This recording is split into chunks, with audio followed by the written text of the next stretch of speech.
It's been a while, but it's making its well-deserved comeback. The guide.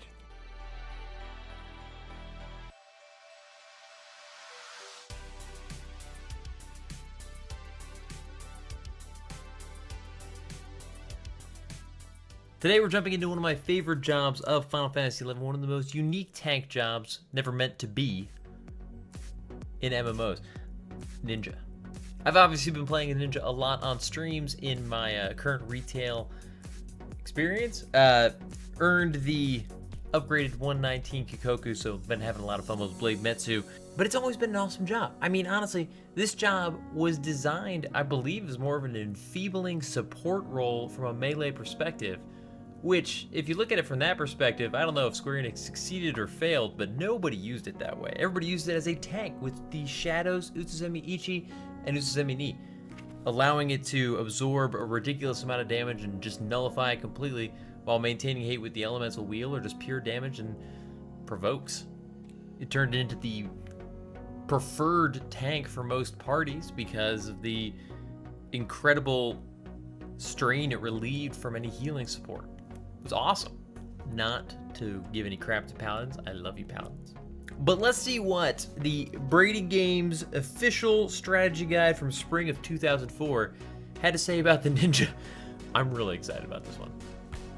Ninja are known for their huge array of special abilities. Similar to Magic, Ninja don't use magic points to accomplish many of the same goals. These powers are a mix of stealth-enhancing effects and enfeebling techniques. That is true. Tanko, Ichi, and Ni, and eventually Monomi, that allows for sneak.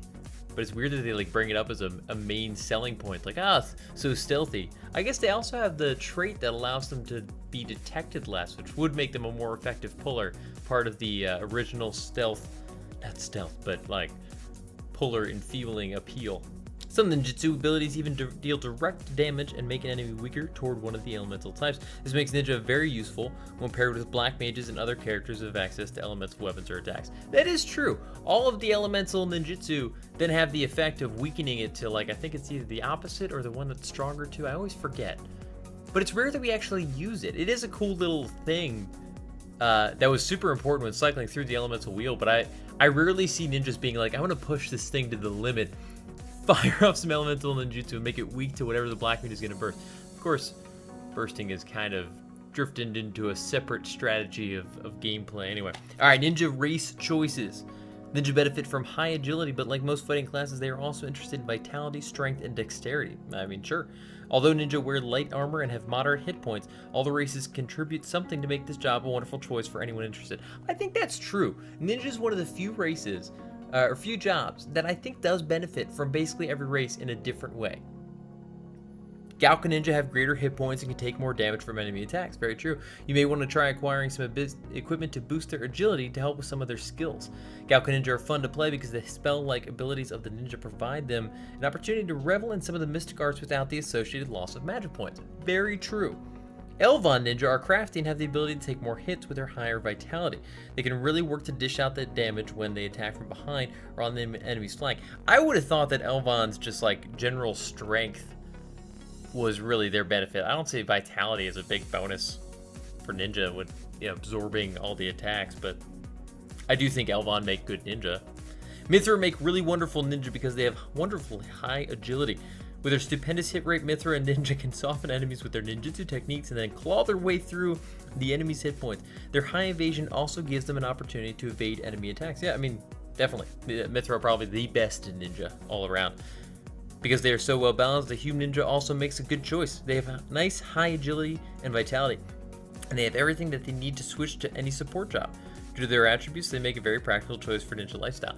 Weird wording there, but otherwise, fairly much agree with that. That was a weird statement. Fairly much. Bizarre. Tartar are very good at any of the ninja/magic class combinations. We reveal some of the hidden wonders of the Brady Games guide. Sub-mage for ninja. With their nice agility, and Tartar have a good chance of evading enemy attacks, and the addition of some red mage or black mage enfeebling spells or some white mage healing makes a Tartar ninja fun and versatile to play. I say this every time, whenever we read Brady Games guide, I wish I could have played the game that they think Final Fantasy XI is. It would have been so cool if sub jobs really were this flexible. Oh man. The skill system, amazing, but also limited in so many ways in terms of the overall combination of jobs that you could actually achieve. This goes into the details of the extra job quest. Let's see. Become a ninja, you must speak with several people. Kaede, blah, blah, blah, blah, blah, blah. Then head to Zaren Mines, the Core Logo Tunnel. Kill some leeches. Return to Bastok again. I mean, I guess technically this is like the minimum amount of detail provided for you to like complete the quest. But I'd be curious if anybody could, following just these instructions here, actually finish the quest. Let me know if you did, or if you had to get assistance from elsewhere. I mean, it looks like it might have, it's got the locations. You might have just enough info there. Then this huge ninjutsu list, which ends at Jubako Ni for paralyzing. Was that the last spell that ninjas got at 75? I doubt it. Could have been, I can't remember. Playing as a ninja. Ninja are many things rolled into a single attractive package. Very true. Attractive is a word I'd use to describe most people who play ninja. These stealthy characters have elemental, direct damage spells, enfeeble spells, self-enhanced magic, and melee abilities. Still true. Although limited in terms of weak, active, and passive abilities, the use of ninjutsu makes up for those deficiencies. I don't know if we could call dual wielding a weak, it like defined 11 for the latter half of the mid-2000s. Like, what do you, everybody wanted dual wield. It was the only way to get it forever. Ninja are at their best with some time to prepare for the battle ahead. They can cast enhancing spells on themselves to increase their ability to dodge attacks. Is that what we're calling Uzuzemi? It's an enhancing spell that like we occasionally would use with time to prepare, not have up at every single moment of play. Then engage in direct combat and whittle down the enemy with the rest of your group. Armed with a flexible support job like warrior, true, you will find endless fun and novelty in this profession. How long to solo? Ninja can solo perfectly well during the early levels. No matter what job was taken during the early stages, it will take a few hours before a ninja feels entirely comfortable. Okay? Dark Knights are the closest thing to a ninja, but even these two jobs handled very differently. Do you think that's because it's like you are also casting while engaging in melee, elemental attacks? I guess there's similarities there, but yeah, I certainly agree with that last part. These two jobs handle very differently. Switch out of soloing once you feel comfortable with this new job. So probably between level 6 and 10. I'd love to hear about the group that started partying up at level 6. That sounds amazing. It really depends upon your style, but there is no need to rush. If you're still learning new things about playing as a ninja, it is unlikely that you will become bored with soloing. Although challenging, it is nice that the skills of this profession are spread out so evenly. During the first 20 levels or so, you will frequently gain entirely new aspects that can be used to attack enemies or defend yourself. Mastering dual weapons occurs at level 10. Level 12 is the first attack absorb. That's Semi-Ishi. Level 15 has elemental ninjutsu attacks, and so on. Yummy targets. Ninja love to cripple anything their party is going against. If the beast has an elemental weakness, that ninja will expose it further. If the monster isn't being enfeebled by a mage, a ninja can do that too. Ninja can do almost anything, so it's really a matter of filling the gaps as you engage the target. That's kind of true. With soloing at low levels, ninja performs surprisingly well against monsters with high attack intervals. Very true. Even though a single hit can really sting at this point, ninja have such high agility that you can get away with quite a bit before your character suffers for it. I mean, yeah, you'd rather fight something that's really slow and doesn't eat through Utsuzemi, although they're just talking about general dodging. Weapon skills. As primary job, ninja takes swords, claws, or katana for their main weapon use on the front lines. The single-handed katana is nice enough, but this weapon skills aren't as powerful as some of the other weapons. So they kind of like subtly suggest that maybe you should be using swords. Is this one of those jobs, like Thief, that benefits from using swords early on before switching ultimately to katana?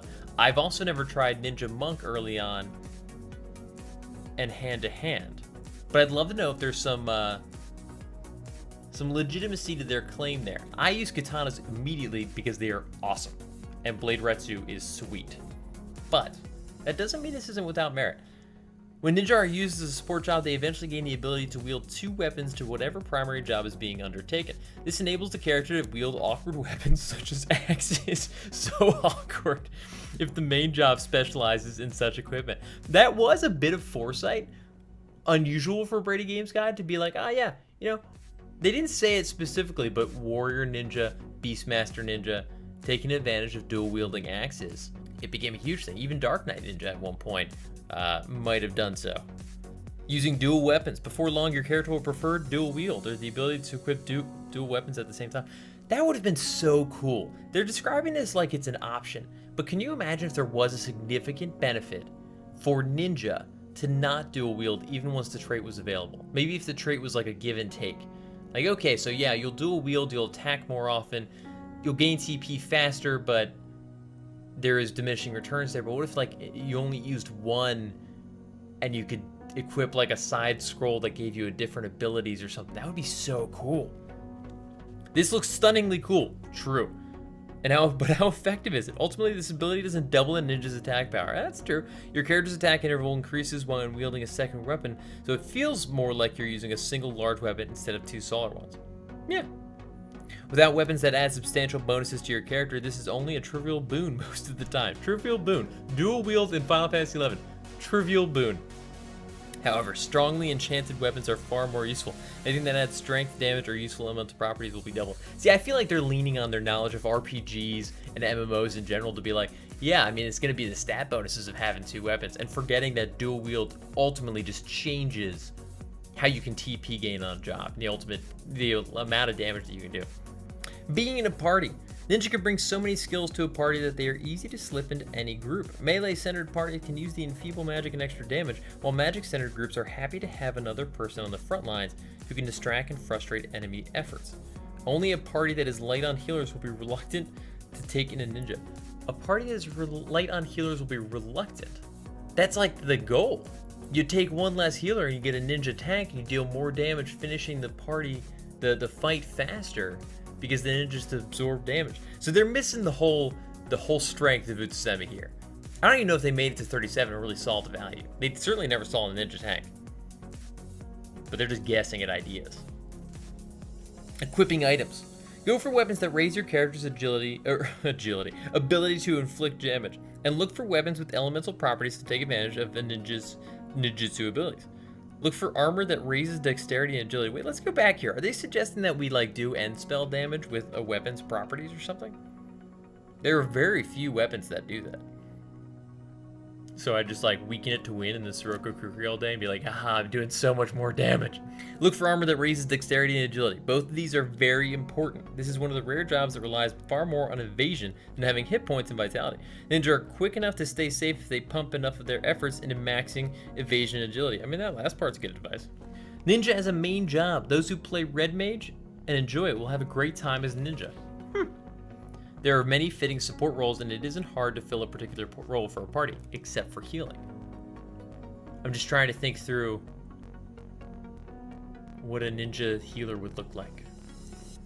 I mean, they're saying it's not possible, which is not wrong, but that'd be fun.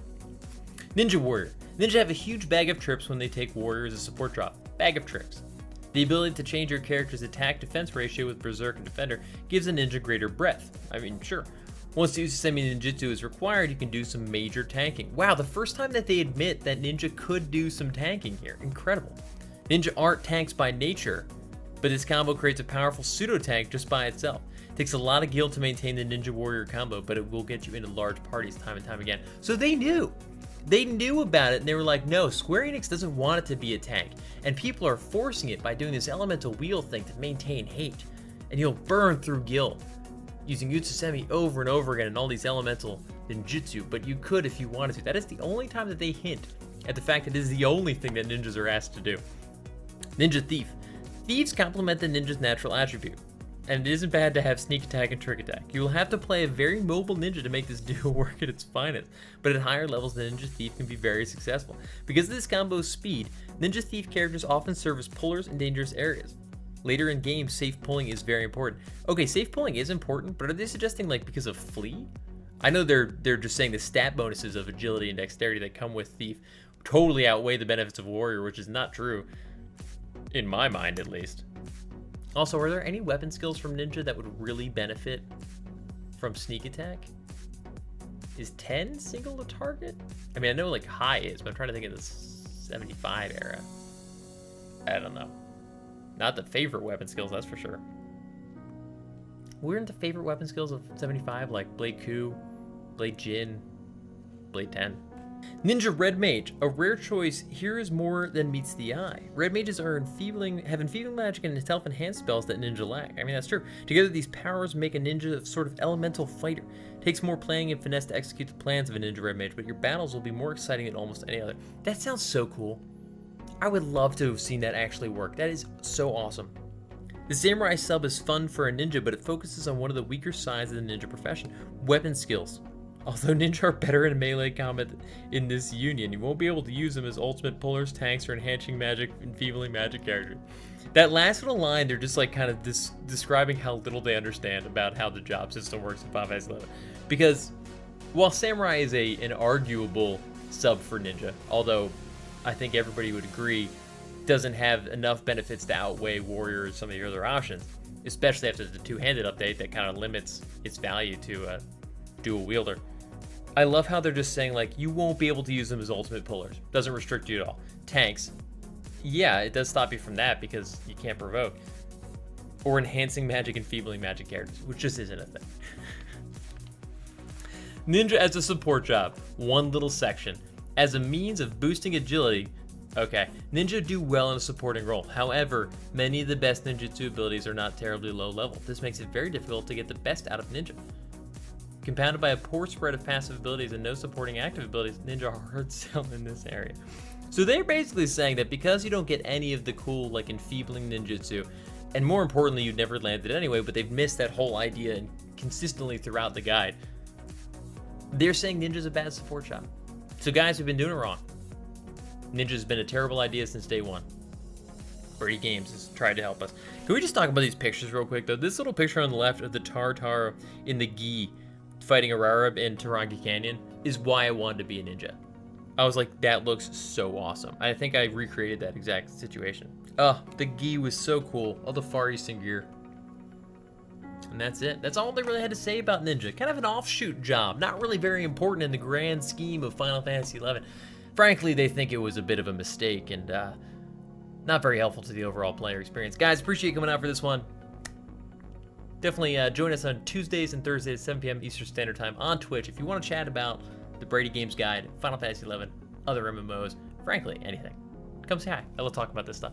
This was a fun one. Can't wait to revisit this for some more hilarity. Let me know if you think that the guide for Ninja in Brady Games was good. Was it a good direction setter that helped you get an eye for what Ninja could be and what you would have to do to make it all it can be? Or do they have a couple of missteps? Guys, I'll see you on the next one. Have a good one. Peace. Fun Dip, the entire thing it looks like a popsicle stick that you like a tongue depressant, but made out of white sugar. Yeah, the whole thing is you can eat And it. you dip that in sugar. You wet it with your tongue, and then dip that in a pouch of sugar. There's 3 pouches of sugar. Each one's a different flavor. And you dip that in there, and it sticks to the wet stick, and you suck on it endlessly. I never ate that.